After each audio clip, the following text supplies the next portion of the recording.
Hey, it's working. Good morning, everybody. We are politically speaking today, Thursday, October 21st, 2021.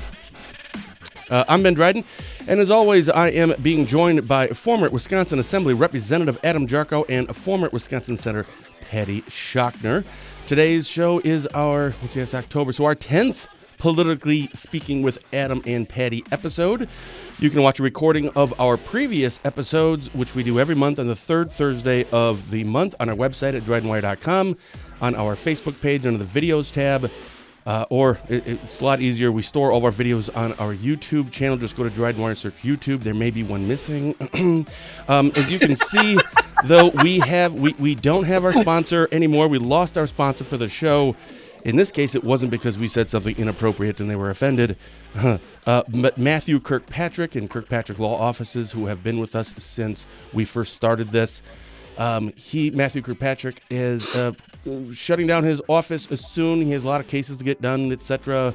And he has a job still in the legal world, but he'll be going to that soon. And I kind of forgot to get another sponsor for the show. So, hey, by the way, if you're watching and you'd like to be a sponsor for the show, send me an email at drydenwire@gmail.com. But best of luck to Matthew. That is an outstanding man. He's going to do great in his new career. Yeah, that's pretty much it. So we're going to actually do today a kind of a Q&A show where it's going to be, whatever you guys want to talk about, if we have anyone that is watching right now, if they have either a question for either of you, or if it's a topic that they want the two of you to discuss, please put that in the comments. We'll remind people throughout the show to please put their comments in, or questions in, I should say, or topics. And I really like for this, I have one thing written down, and that's Romaine Quinn, only because that's political, and this is literally called Politically Speaking. So I figure we should probably talk about that at some point. But first, Patty, good morning. How are you? I'm fantastic. It's Joe's birthday today. He's 62. Super exciting. Happy birthday. Yep. And, should we sing, Ben? Happy birthday. No, I'm not singing. No. See, I should have known, and then I should have had something queued up ready. Nuts.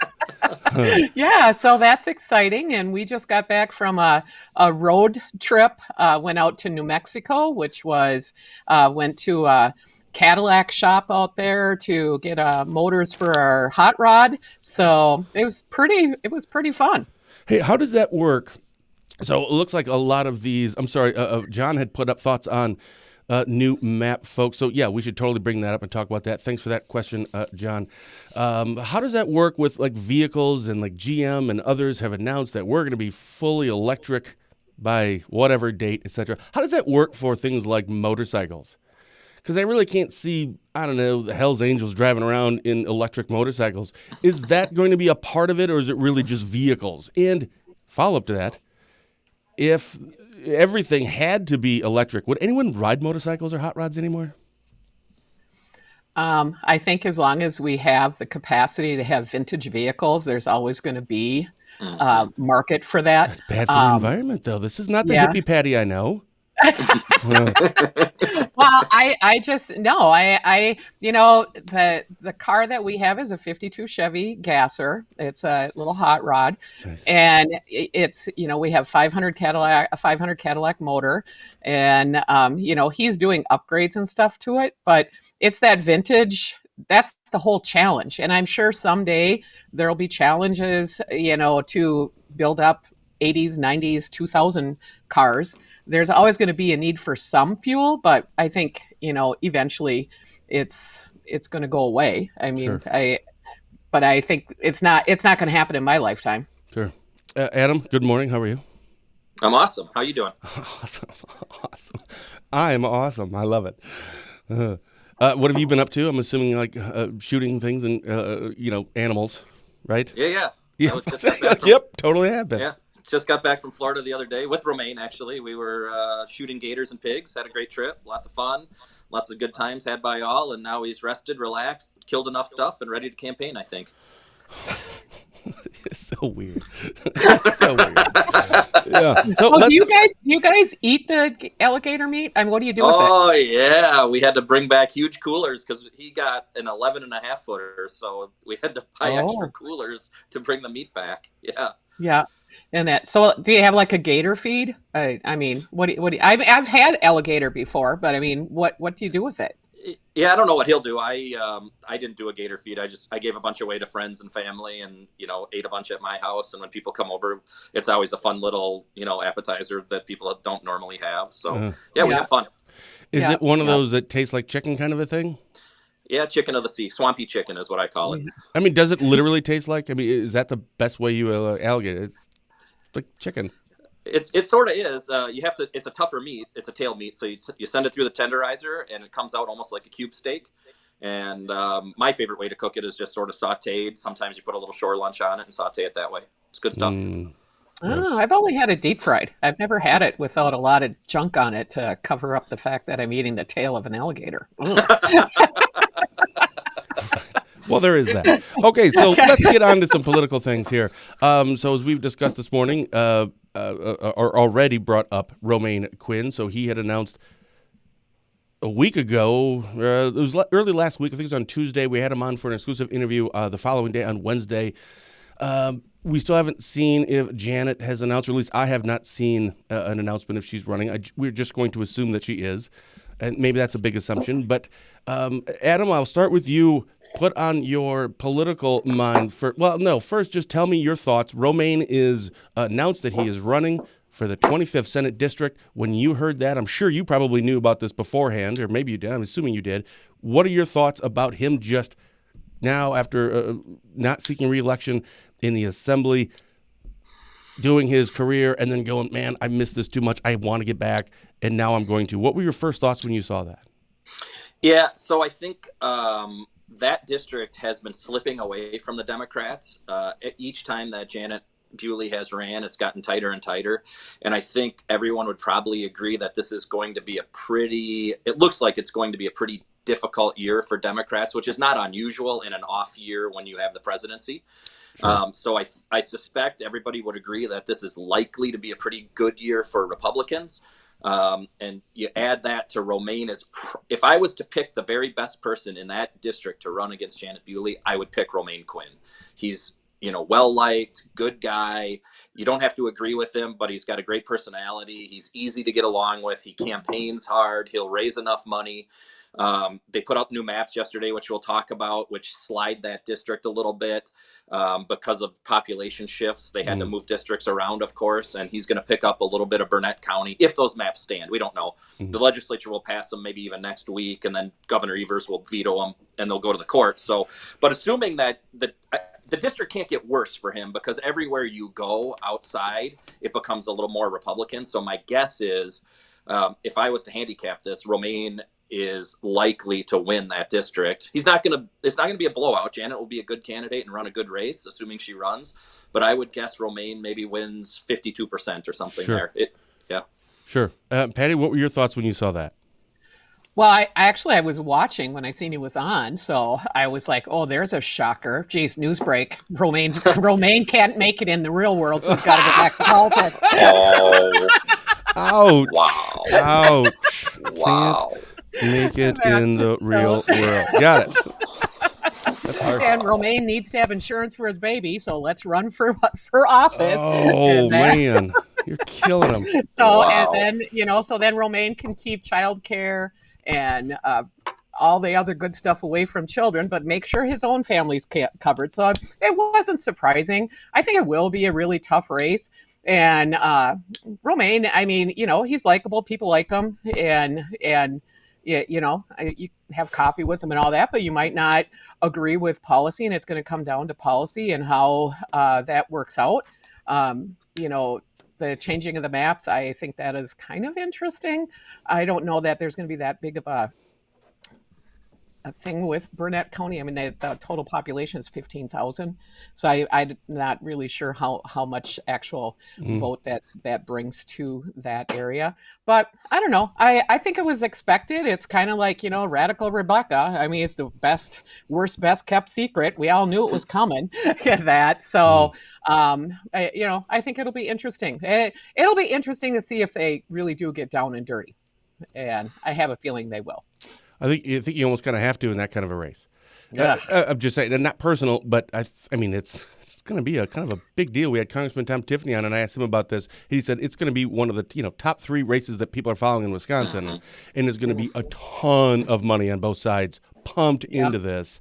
Yep. This is and it's going to be a lot of issues and a lot of topics, right? So and Oh yeah. I think that's the way it should be.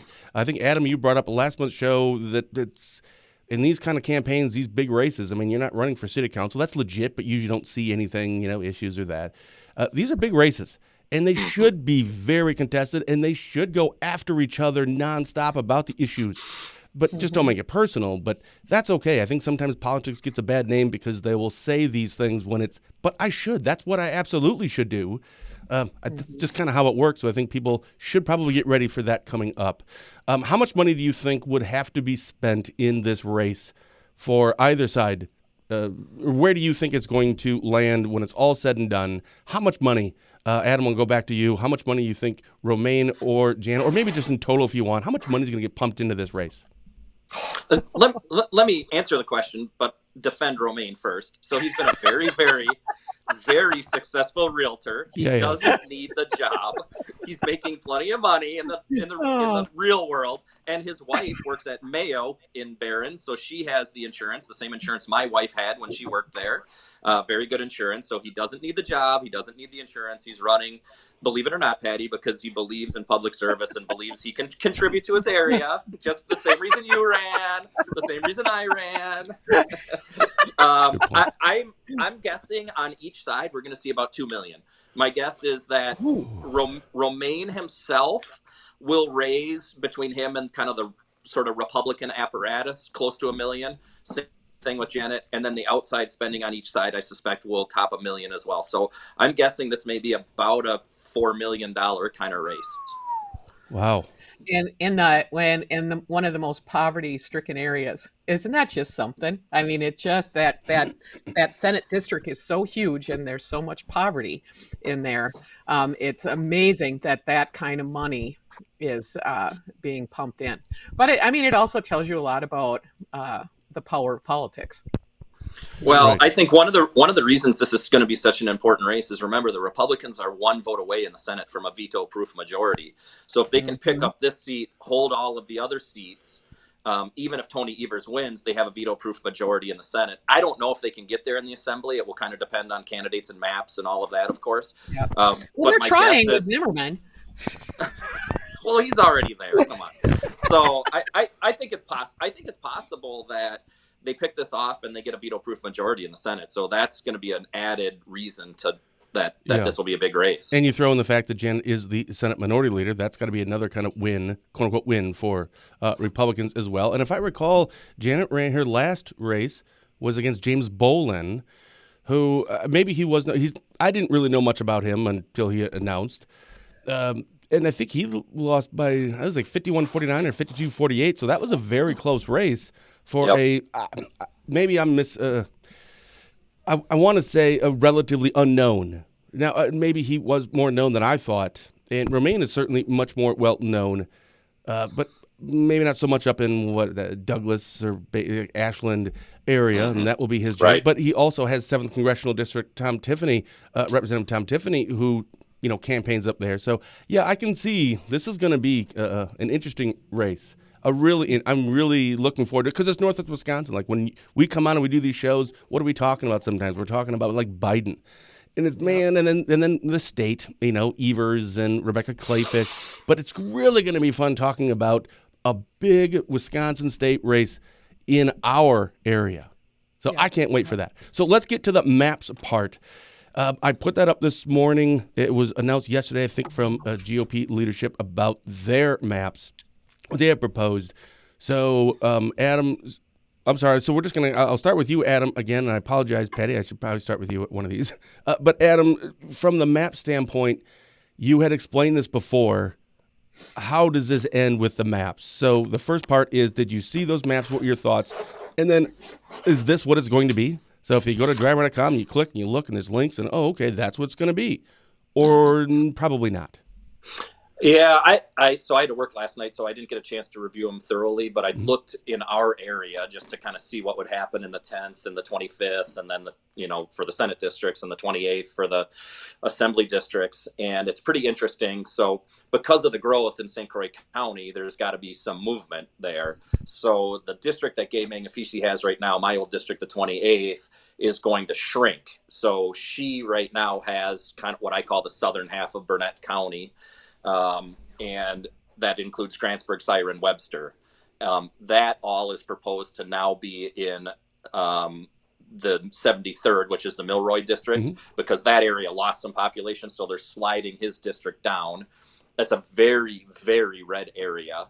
And Patty's right, there's not a huge population center there, but the population center of Burnett County is in Grantsburg, Webster, Siren. So you're going to get a very red influx of voters into the Milroy district. And remember, he only won the last election by 100 votes.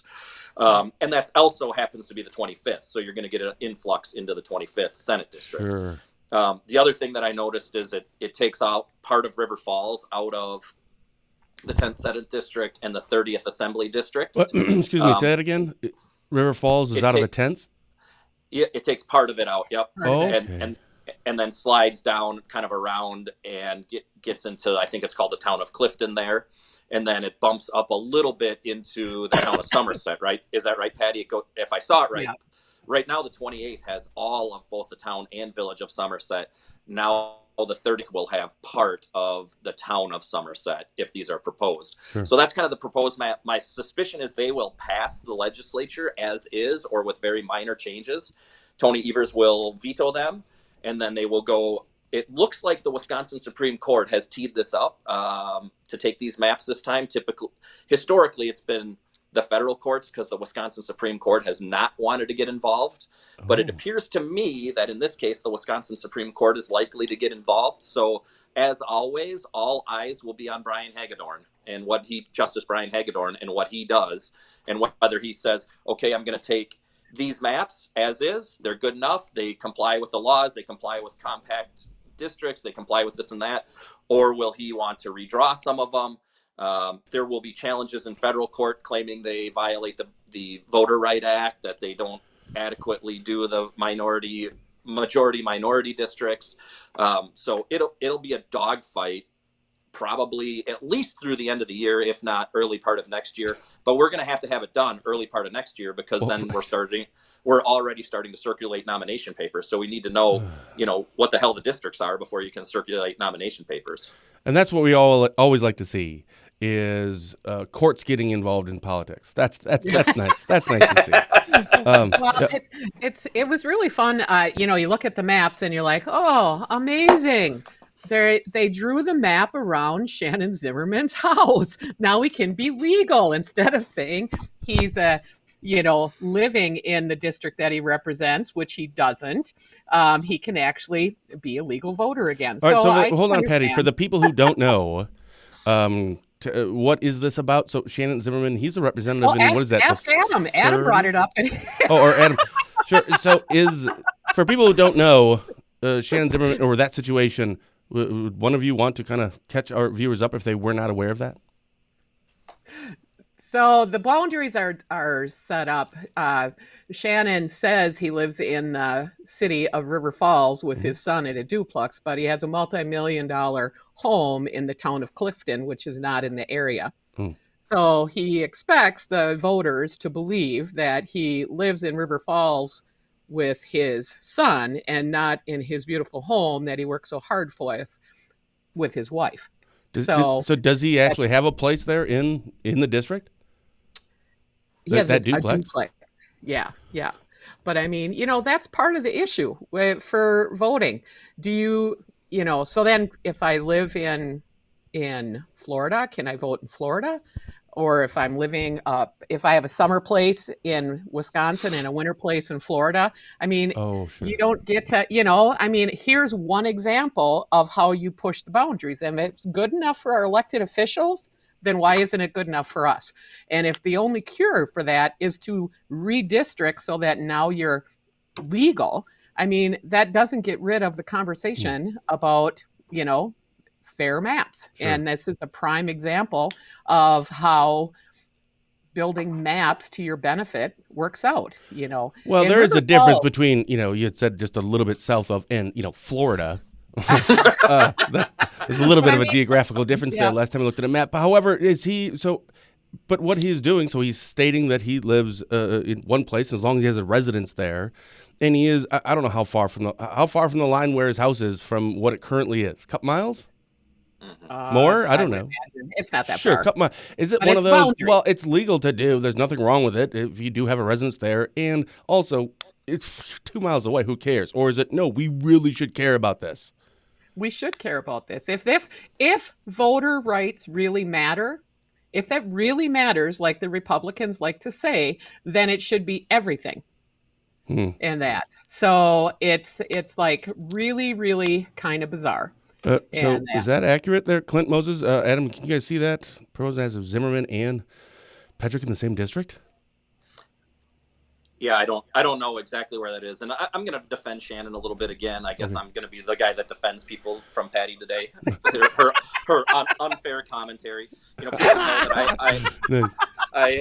I had a pretty rough and tumble primary with Shannon at one time, and we raised this issue, but the voters are the ones ultimately that decide, and the voters have decided over and over and over again, a lot of times, that they're perfectly fine with wherever Shannon lives.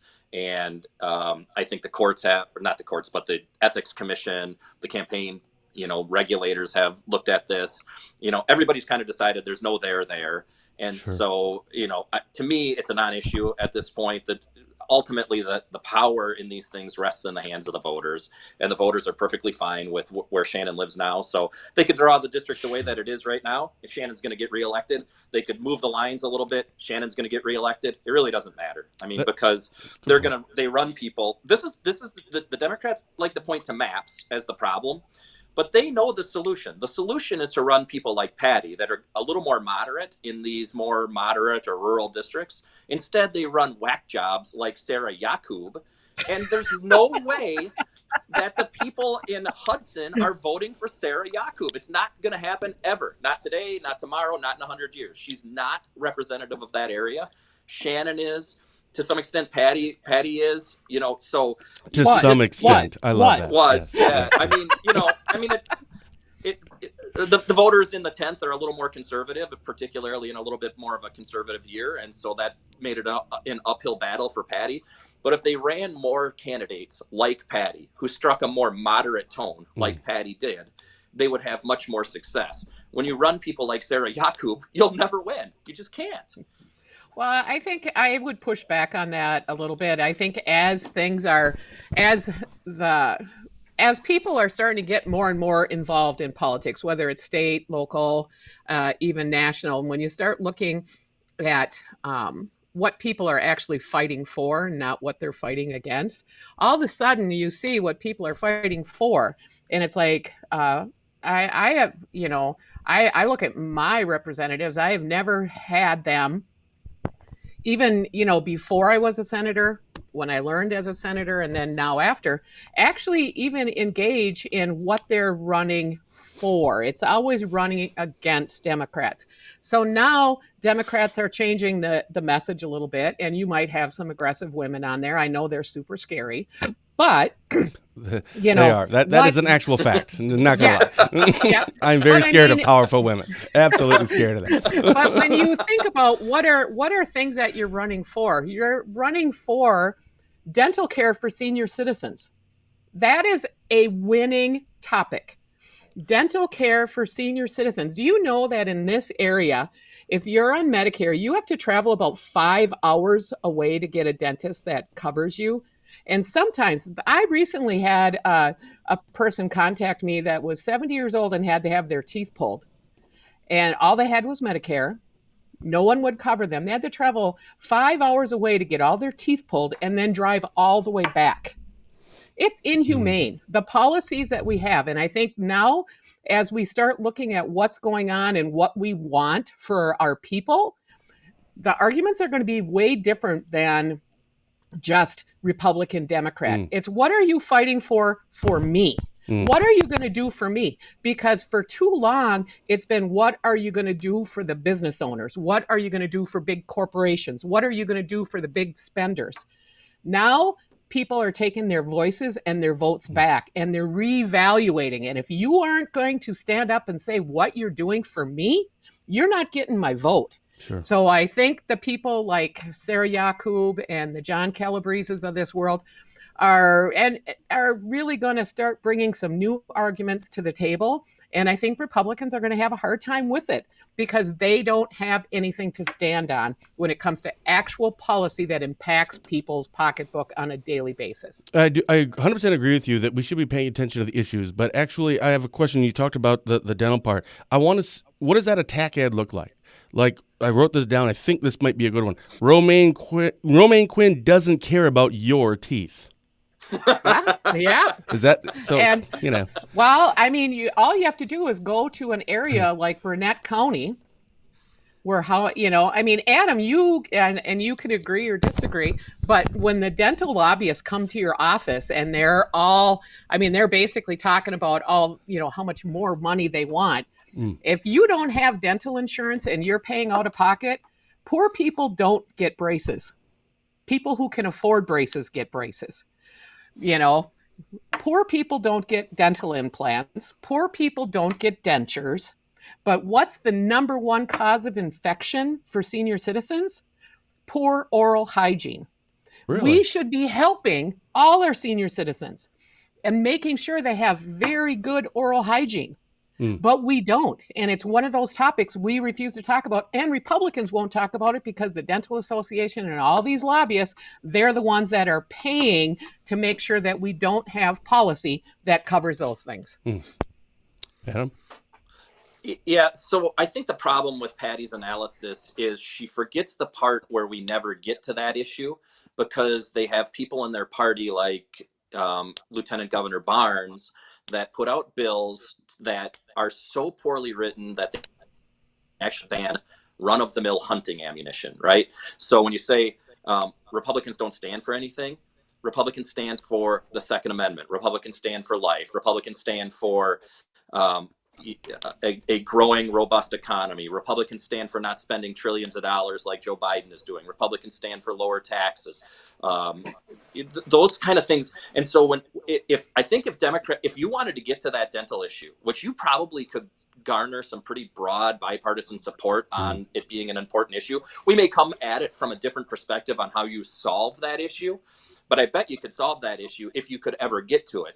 Instead, we don't get to it because Republicans are fighting off, wacky lawsuits that make it so we can't hunt wolves. Well, you have to be able to manage predators, right? And so that becomes the driving issue for Republican voters. They never get to the dental issue because they feel like their hunting heritage is being destroyed. They never get to that issue because they feel like the Democrats think it's really funny to have these vaccine mandates, even if you are morally and religiously opposed to them.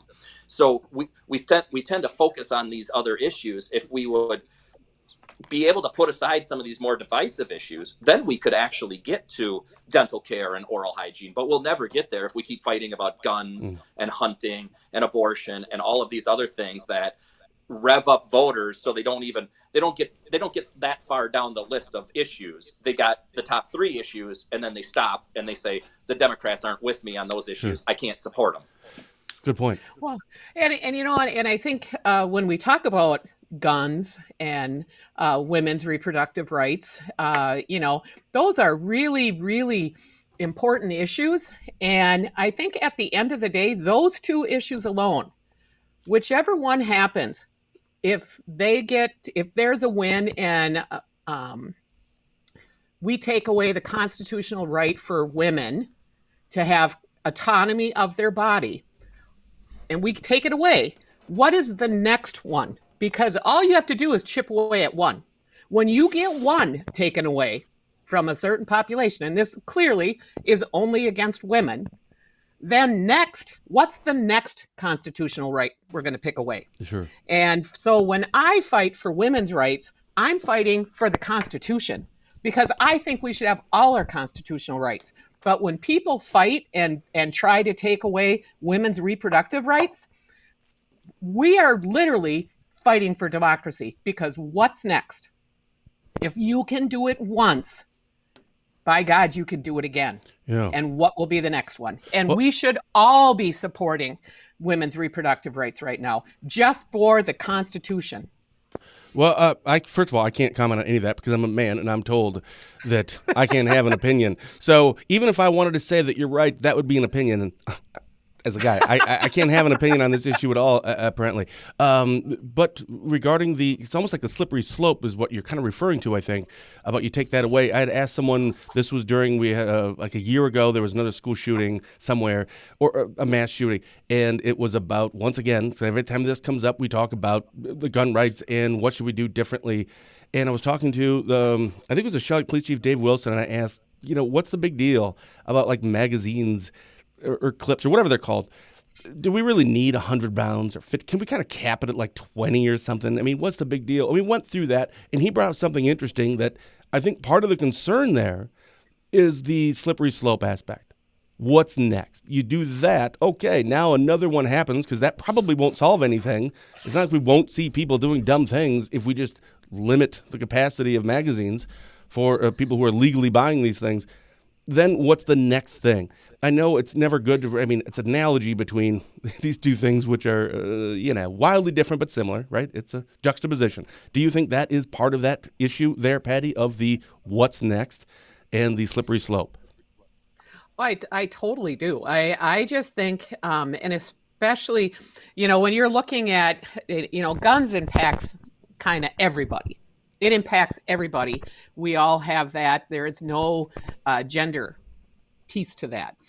The women's reproductive rights impacts 50% or 49% of our total population.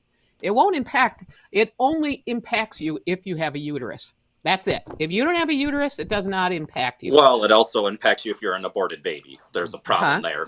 It also impacts you if you're a human that is now not a human anymore and you're dead. Well, I think that with the reproductive rights, there is also a element of humanity that has to be put into this and what it is. And when we talk about a miscarriage is coded as a spontaneous abortion. That's how it's coded. So when you are billed, that's how it's coded.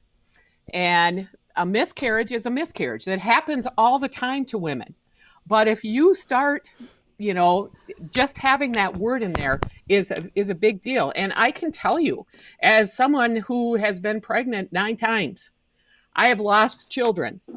And I can tell you that we were given a choice. We found out when our son, when I was 6 months into my pregnancy, that our son was not viable. And we were given 3 choices. And me and my husband went through and made the decision that was right for us.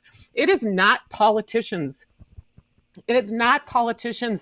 business what we decide, what was right for our family. And whatever we did, it doesn't matter. It didn't change the outcome. Our son was still dead. But we did what was best for us.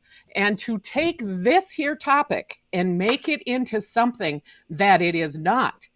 Women don't go around, get knocked up, and go, well, I'm going to go have an abortion. That is so insulting. That is the most painful decision that a woman can make. And for people to say that that's just women are out there, aborting and murdering babies is so insulting, because it's not true.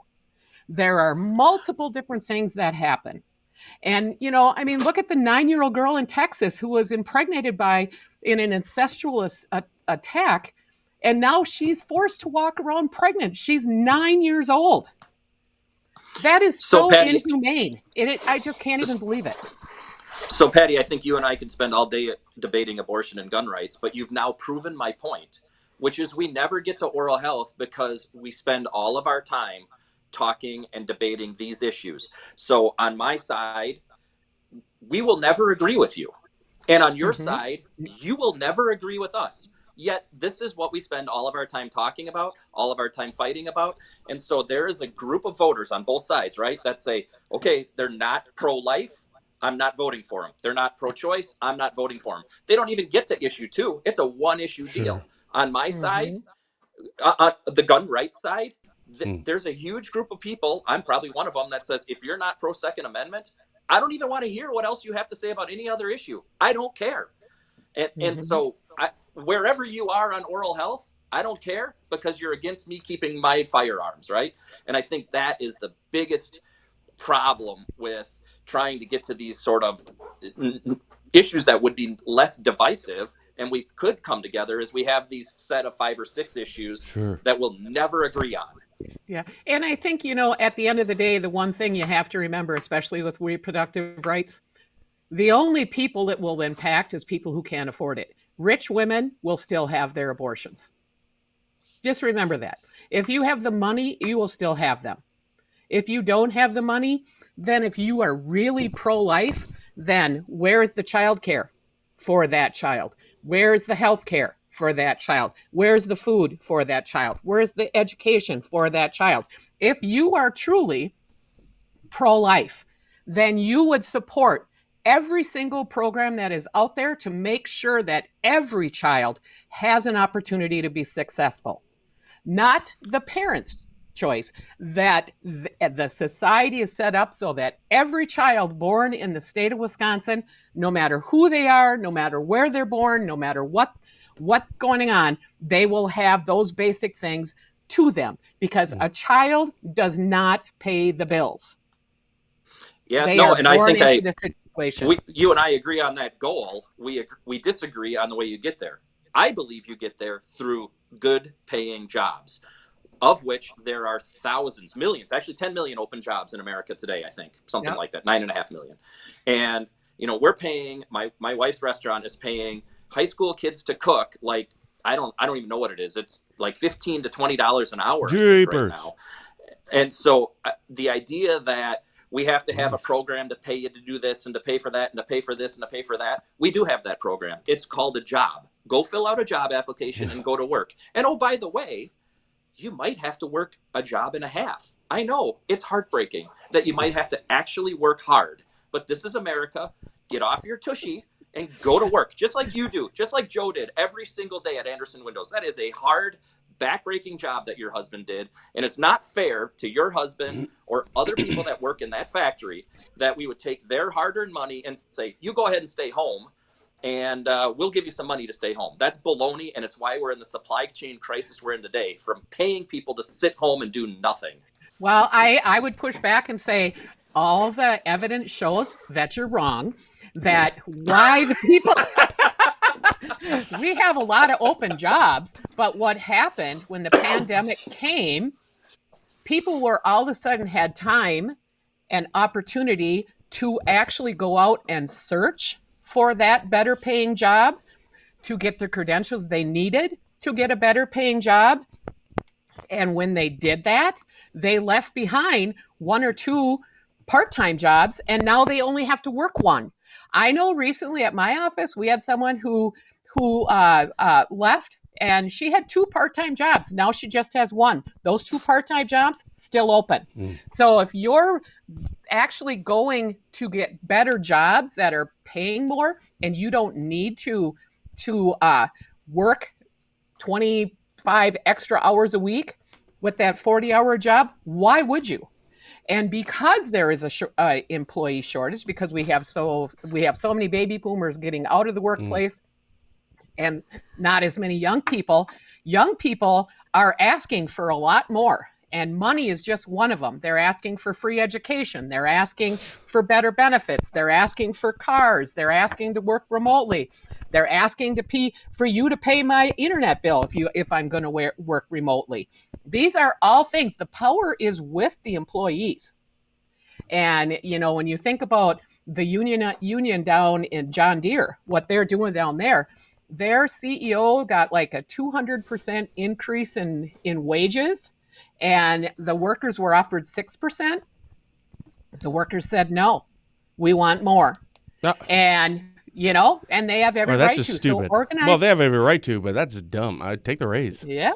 Just And saying. that, but they're going to get more because they need that work to be done.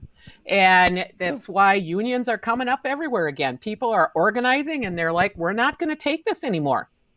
And I think it's interesting, and people are going to have to pay more. And, just having, trying to fill our workplace with children. Yesterday, they tried to lower the age or the time that kids can work.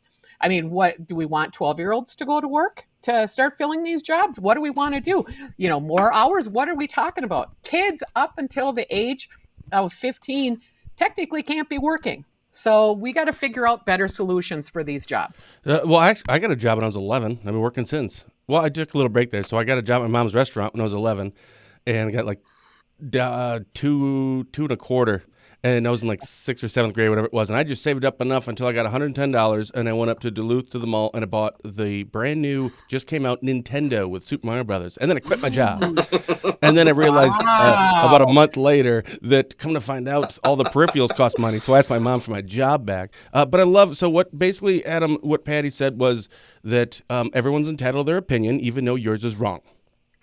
So that's fantastic. And listen, we could talk about that for a while. There was a question that was asked much earlier, so I apologize, Jay. We're just now getting to it. I don't know what this is. Does anyone know what this is? Why did the Republicans put I don't know what that is, kratom legalization out before they put out a cannabis legalization bill? I don't know what that means. Does anybody? I don't Sorry, know what Jay. that is. We try to get to it, but I just don't know what that means. So I have a question for you. You had brought this up, Patty. Well, you kind of touched on this. You were talking about the John Deere and we're talking about guns, right? Guns is America. Republicans seem to, when I think of a Republican, I think of guns, country music, flags, patriotism. I don't know, just all that stuff that goes with that for some reason. It's like they have this monopoly on put an American flag up, you're a Republican. Do you think that's true, Patty, or is this just some kind of a I don't know, maybe it's just me, but it just feels like they have a monopoly on patriotism. Well, it's kind of funny nowadays. It's like, you see these great big trucks go zipping by with their big flags on the back. And for most girls, we're just going, yeah, that's real small hands there. Oh, snap. And it's like patriotism is not about how many flags you have waving in your yard. Patriotism is not about, having all the flags in your on your vehicles and on your clothing and all that. Patriotism is about your country. It's about what you're doing to make life better in your community, in your world. That's what it's about. And if you have to sit there and have a 25-foot flag in your front yard, I'm pretty sure when it comes down to it, you're probably not that patriotic. You look like it, but you're probably not. And I think we have to take, flag etiquette and really look at it. And especially now with Veterans Day coming up, Veterans Watch. And if you have a flag and if you have it on the back of your truck and and you let it touch the ground and you don't bring it back to your VFW and you don't have it disposed of in the way that it's supposed to be, that would be just frowned upon. So if you're going to be a patriot and you're going to be patriotic, you don't use your flag to beat law enforcement while you're at the Capitol. That's not patriotic. And that, for anyone who says it is, no, it's not. So I think the Republicans, for a while, utilized the flag as their, we're patriotic. But no, they're not more patriotic than Democrats. Adam, what do you think? What are your opinion on that? Yeah, no, we're way more patriotic. I mean, it's not even close, right? I mean, the Democrats right now in New York are literally removing a statue of Thomas Jefferson. The author of the Declaration of Independence is now too racist. The author of the Declaration of Independence, too racist for Democrats. And so they're removing his statue from City Hall in New York. It's beyond my comprehension where these people are even coming from to think that literally the author of Human Freedom over the last 2 centuries is too racist to celebrate. Was he perfect? Of course not. But you take people in their era, in their culture, and you try to understand them and understand where they came from. And there's no greater promoter of human freedom in the history of the world than the United States of America. And we are not the United States of America without people like George Washington, Thomas Jefferson, James Madison. And the Democrat cancel culture wants to cancel all of those people, and they want to instill in our schools this critical race theory that says, oh, if you're white, then you're automatically evil. It's beyond my comprehension what the Democrat Party is thinking about. Do we have to teach that Thomas Jefferson was perfect? I mean, of course not. But should we acknowledge the incredible, unbelievable fountain of human freedom that he unleashed all across the world? We certainly should. And if you can't acknowledge that, and you can't acknowledge how much of a force of good the United States has been in its over 2 centuries of existence, then I don't really think you're very patriotic. I got a funny feeling that Patty disagrees. Patty, go ahead. Well, I think if you're patriotic, you would actually know who the Tuskegee Airmen are. If you're patriotic, you would know all these people of color that made these huge impacts on our society. But I agree. as a society, it's like we stopped at the Civil War. There's a lot of history that happened between the Civil War and now. Why aren't there more monuments of all the things that have happened? That's a good point. Yeah, and I just think there are.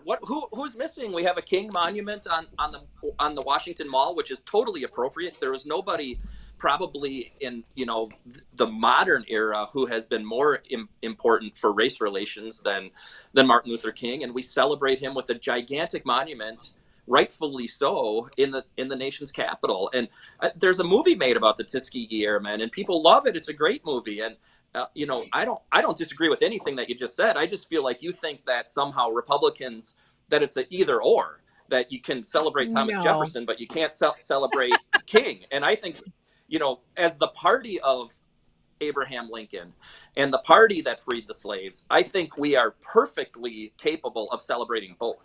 Yeah. And real quick, hold on. I want to jump in here. So I think, maybe, I don't know if there's like monuments for them, but actually, I don't know if that would be good because I love watching history. But basically what's on History Channel. I don't go out and try to find some research, but I love how America was built and et cetera, all that. And I just wrote down a few names. So there's a lot of people that have been hugely influential and impactful to the success of America since the Civil War. And a few names here: Rockefeller, Carnegie, J.P. Morgan. These started U.S. Steel, and this was. These are probably not what you would consider in today's world Democrats. These are big business owners making a ton of money, like ridiculous. If with inflation, they'd be the richest people ever, like even in today's world. So I don't know, maybe that is a reason for it, because a lot of our success came from business owners. Mm-hmm. Yeah, and I think that's where we need a broader look at. We can't escape our history. Our history is our history. What happened. And I'm not saying that, anyone I knew had anything to do with that. Yeah. I just know that we have Wisconsin history, national history. We have to acknowledge that it happened. Yeah. We can't. And I mean, I don't know how Adam's kids are, but my kids were a little tougher and my grandkids are really tough. And if you're going to say, well, this is what slaves are, they're not going to cry about it and go, all white people are bad. They're going to say, okay, what happened? Yeah. What's the research? Tell me what happened. What do we do to make it better? And when we're afraid to even have those conversations, I don't know any white person around who would stand back and say, you know what, taking the Native American kids from their parents and sending them to orphanages and cutting their hair off and doing all that was an awesome thing to do. Right. I don't know anyone who says that. Yeah. But we can learn from it that it actually happened. I don't know anybody who would look at what happened during World War II and what we did to Asians. no one's going to say, yep, that was awesome. It's like, that happened. We got to make sure that doesn't happen again. We can't forget it because it did happen. And to sit there and say it's cancel culture or, this here, no. All we have to say is this was the history, this is what brought it there, and this is what happened. And more so, the question is, who had the power over those people to make it happen? Someone had to go and take those Indigenous children. That's where the question should be. What did it take to convince you that you were doing the right thing in history that was so horrific? And those are the questions. It's a deeper question and a deeper conversation. And I think people are willing to have it because none of us want to be that first follower of evil. Right. And none of us want that. So if we see or hear that evil is actually happening, we don't want to be that first follower. Because evil is actually happening. Your party is firing workers who have deeply held religious beliefs about this vaccine. And I'm vaccinated. I'm pro-vaccine. But I am anti-mandate. I am anti-firing people for not wanting to have a vaccine that they may believe, deeply held religious belief, is not appropriate for them. And your party is firing them. And that is the very definition of evil. Well, I don't think it's, we have businesses that are doing mandates. That's up to the business owner. That is up to them. And we have state organizations, federal organizations. Well, it's not up to the business owner when OSHA says you have to do it. That's not up to the business owner. Yeah. Well, OSHA says you have to wear gloves. OSHA says you have to wear goggles. OSHA says you have to do a lot of things. Well, you don't think gloves are slightly different than injecting yourself? That's not slightly different? First of all, Patty, that's brilliant. I never thought about that. About OSHA does this. But actually, so this is my problem. I always tend to kind of agree with everyone. I totally get what you're saying, Patty, but no kidding. Adam has a good point. This is a little different. Putting gloves on and injecting yourself with a needle, that's a little bit different, I think. Not if you're working next to someone who has HIV and doesn't have to disclose it. Not if you're working next to someone who has hepatitis. Not if you're working next to somebody who has a infectious disease and you're not providing all the protection for that. So, no, that's just a big old pile of... You cut out there at the end. What was that? She didn't want us to get censored again from YouTube. I appreciate that. Trying hard. So we are out of time. I do have one question I wanted to get to. I guess Trump put something out about Sean Duffy possibly running for governor, but I don't know. I don't see that really happening. But I have a question for you, and I'm embarrassed to admit this, and not because I have no problem admitting if I don't know something. I'm just ignorant, right? Not dumb. Just didn't know it. So, but now it's been so long that I don't want to ask. Like this word has been out there. It has been referenced all the time for over a year, maybe longer, and I've never known really what it meant. And I'm really embarrassed now at this point to ask, what does it mean? So I'm going to do it live right here. The woke people. Woke. What is that? Like, who is this? I don't actually know, and I feel so dumb for not actually knowing. I'm with you. I don't know either. I don't know what it means. I don't either. I don't use the word. I see it all the time, but I don't know what it means. Adam, can you please enlighten us? Yeah, there's a great example going on right now. The woke people are the overprivileged, wealthy white people at Netflix who are out protesting because Dave Chappelle on a special said something mean about some protected group. Yeah. And so these are overly whiny bitches that just go out and say, oh you hurt my feelings. Overly whiny bitches. Got it. Okay, that's all I needed to know. That's what they are. Now I can watch out for them. Yeah. Now that you've identified, I know some. Yeah. So, do these typically fall into a political identification or a political ideology or philosophy, conservative, liberal? Does it kind of fall into one of those, Adam? Or is it no? This is like a whole different thing. They're Patty's people. Patty's people. Democrats. So we don't like them. Okay, got it. I'm kidding. They're Adam's people. All All right. Is there anything else? By the way, thank you, Adam, for actually kind of telling me, because I'm like, I feel so dumb. Because someone said we have a weird world where we have woke people versus, or not versus, but at the same time we have cancel culture. And like, I don't understand what that means because I don't really know what woke people means. I just don't understand it. So that helps a little bit. I'm with you. Well, that helped. So we're up against it. Thank you so very much. Is there anything else that either of you, some last words or another, not necessarily a topic, but something you wanted to make sure that we discussed or that you had time to share before we wrap it up? Patty, we'll start with you. Yes, November 11th is Veterans Day. Oh, sure. There is all the county veterans offices are really working hard with the suicide prevention program called Live Today, Put It Away. So reach out to your local veterans, especially as we get into the winter months and loneliness starts striking in, to make those connections now so that we don't have to have 1 in 5 suicides are by a veteran. The veteran numbers went down, which is really good, but any suicide is too many suicides. Agreed. So reach out to your veterans. Agreed. Adam, last words? I couldn't agree more.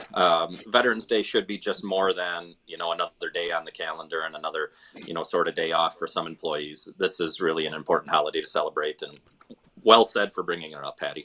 Well, and I feel badly because I literally didn't know it was in November or what that date was. And that's dumb for me, right? I mean, I'm saying it like it's a joke, but seriously, that's probably not good because you're talking, I mean, how the importance of this. And if someone, I don't know, if we just ask, like straw poll, walk around town, ask 100 people, when is Veterans Day? How many people know that? I literally didn't know that. So I feel really badly about that. So maybe that's something I need to kind of correct in my life because I always want to learn more. And we've had it pretty good. At least I have in my life. We didn't have a lot of money. We grew up very poor, but not in poverty. I think there's a difference there. But it's been good life. Worked hard and got to where we are because of where we are. But I'm also not super rich because of also my choices. I chose not to become, a doctor or whatever. But they were my choices. But there are some things that I need to kind of slow down and go, wait a minute, this is important. And I think Veterans Day is important. So I'm glad you brought that up. Yeah. Well, and I think, we have a whole group of veterans, especially our baby boomers, that are aging out. And that era's, going to be gone. And we have to also embrace our young veterans from the last 20 years to really embrace and show them that there are supports out there. You might not want to hang out with all the old timers down at the Legion, but there's a lot of supports for you. And we as a community, and just Adam had brought up Burnett County. You look at Burnett County, it's almost 1,000 acres and 15,000 people. The sparseness and loneliness that comes in the wintertime, especially for veterans in some of these low populated counties, it's really incumbent on us that have the ability and capacity to go to our neighbors to do that and reach out to them. Because loneliness is a huge deal. Yeah, and when there was a 25% indoor capacity, they couldn't all get together and meet for their breakfast, Patty. So that's your party. That's on you guys, just saying. That's a pandemic.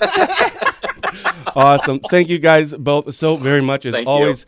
Patty, Adam, it's been a pleasure. Thank you. For Adam Jarko and Patty Schochner, I'm Ben Dryden, and you've been watching Politically Speaking with Adam and Patty. We'll see you right back here next month for our 11th episode of Politically Speaking. So until then, stay safe, stay positive, and as always, have a blessed day.